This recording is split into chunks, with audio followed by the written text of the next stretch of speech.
What if Tobey Maguire was the MCU Spider-Man? What if before Spider-Man was rebooted twice with Andrew Garfield and Tom Holland, Sony continued the original Spider-Man movies directed by Sam Raimi? 1 year after Spider-Man 3 released, a little movie called Iron Man would change the superhero movie genre forever in 2008, launching the Marvel Cinematic Universe. There's actually a deleted scene from Iron Man where Nick Fury is talking to Tony and he references radioactive spiders. Clearly, the team at Marvel were already thinking about the possibility of Spider-Man being featured in the new universe that they just created. In this alternate scenario, Sony wouldn't have cancelled Spider-Man 4, which almost happened. We even have some storyboards and an idea of the overall plot for that movie, with the Vulture, Black Cat, and even Mysterio making an appearance. And with Sony already working on Spider-Man 4, while Marvel was just creating the foundation of the universe, it would only make sense to add a provenly successful Spider-Man franchise to the MCU. The crossover part wouldn't be too complicated. The Maguire movies were pretty self-contained stories and the MCU was still in its building phase, so there really wouldn't be any plot holes or contradicting storylines. I believe Peter would most likely be contacted by Nick Fury in Spider-Man 4, which was supposed to release in 2011,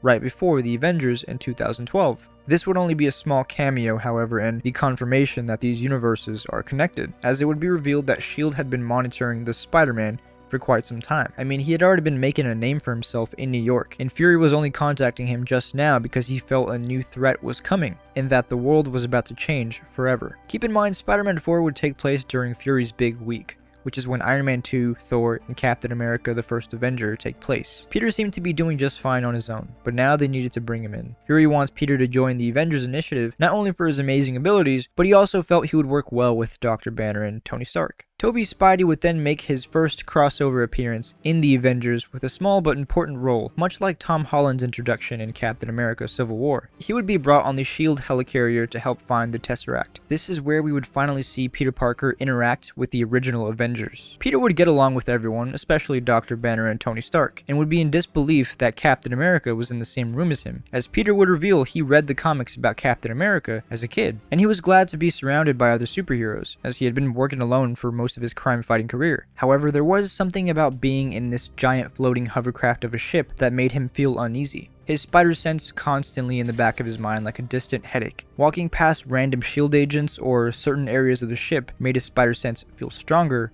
for a brief moment before it would settle down. And when Steve Rogers had revealed to the team that he found Hydra weapons stashed away, Peter believed this is what he must have sensed. He knew he couldn't trust S.H.I.E.L.D. After Loki attacks the helicarrier, the team is left in shambles, with Banner, Thor, and Peter missing. The Battle of New York would proceed as it normally does in the main MCU reality. However, Spider-Man would swing in to save a group of civilians, making his surprise appearance in the final battle. Spidey would work with Cap to get civilians to safety. Although Peter didn't trust S.H.I.E.L.D., he knew he could trust his new friends, and there were people counting on him. After the Chitauri were defeated, New York was littered in debris and webbing. Throughout phases 2 and 3 of the MCU, Tobey's Spider-Man would make a brief appearance in the Avengers movies and in individual ones, like appearing in Captain America the Winter Soldier, where Peter's private investigation of S.H.I.E.L.D. would lead him crossing paths with Steve Rogers on the run from S.H.I.E.L.D., now revealed to be Hydra. Or even just swinging in the background of New York City, Peter's Spider-Man would help the MCU movies feel even more connected. He really would be the friendly neighborhood Spider-Man who's always looking to help others. He would also grow close with Tony through all their commonalities and differences. Peter would help Tony see the good through all the bad. If Uncle Ben was his dad, then Tony Stark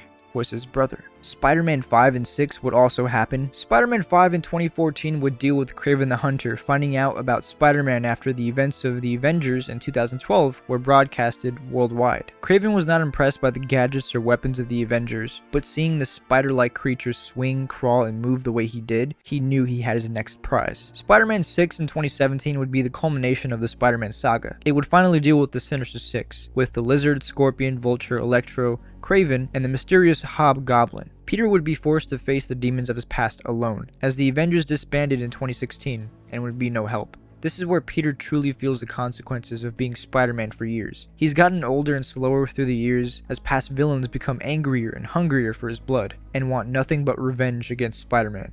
At the same time, Peter Parker is having to deal with his Aunt May's declining health. Spider-Man 6 is also when Miles Morales would be introduced, setting up his origin. Now, I won't go into all the details of these what if movies just because I do think they deserve their own videos, and this one is about Peter's overarching journey as Spider-Man in the MCU. In Infinity War, Peter would join the fight against Thanos, and it's in Thanos' ship where he's reunited with a familiar black ooze caged in a glass container. This couldn't be the same symbiote, it was destroyed with Eddie, yet somehow he feels it recognizes him. Injured in battle against Ebony Maw, he has no choice but to use the symbiote to help strengthen him in saving Doctor Strange. This time the black suit would be much more comic accurate, with a sleek black coat of alien ooze covering him with bright white eyes, and a big white spider emblem. This symbiote felt different. It wasn't violent or angry. It was actually grateful to Peter for freeing it, as it had been hunted and stashed away like some prize, something Peter could relate to. This would be Marvel's attempt at giving fans a much more faithful look for the black-suited Spider-Man while also making sense within the story. This Peter Parker survives the snap and has to deal with the guilt of not being able to save everyone. May had already been gone for a few years now, and MJ had disappeared like half the world.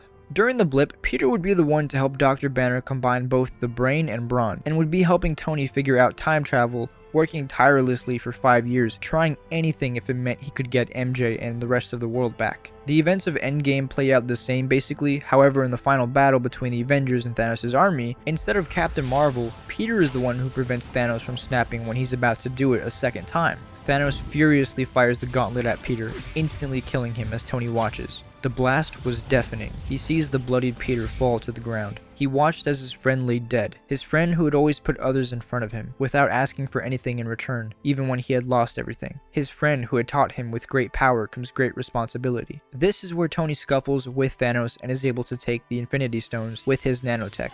However, instead of snapping right away, Tony would use the Time Stone to reverse Peter dying. This shot would almost mirror the end of Infinity War when Thanos reverses Vision, bringing him back to life to be able to take the stone, except this time the Time Stone is being used for good. Peter realizes what Tony did and is unable to do anything but watch as the Iron Man snaps his fingers to save the world.